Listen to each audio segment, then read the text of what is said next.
Hello mayam, mayam da yam kana ba pada maka share to zarake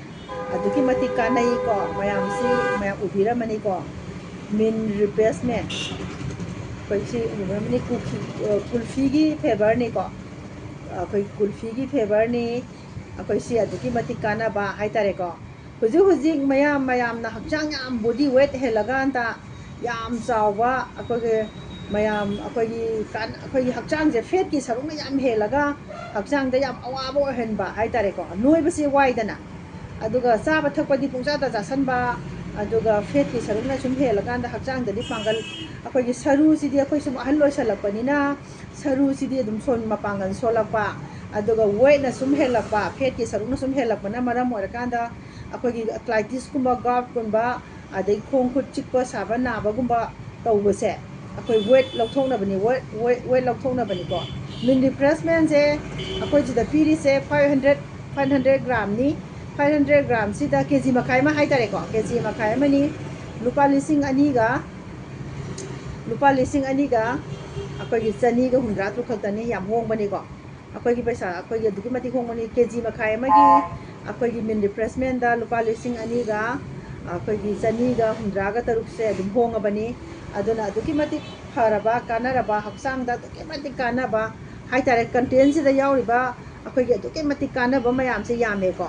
aduki mati kanaba hai vitamin C yaure vitamin E yaure aduga sugar di adum free oire aduna haksang gi aduki mati akoi gi mapangan solamba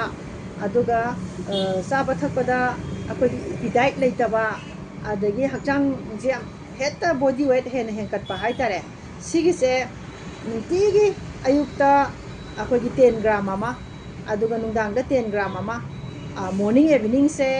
akogi 10 gram se akogi 150 ml water da yalaga akoi thakpa matam da hakjang je mayeng ta gane ba aduga ma se sak lamba sukau pharo ba sak sa dru jare nong mama aina thapak sa thokpa matam da sak lamba sukau phau da bodo sigi glass ama thakhraga di aduki mati kana re adu haus yam hauba aduki mati akoina mayam angang na yam pamna ba barap tawba chabada kulfi gi blab haibadu ni ko ice daga kulfi gi ice duni aduna aduki mati yam kana ba akoi product ni haiba product se akoi fangbigani keba herbal health care center khurai lamnong thongda aduna akoi mayam lakpiu ai makha da su number adum thohan jarake ko makha da su number thohan jarake ai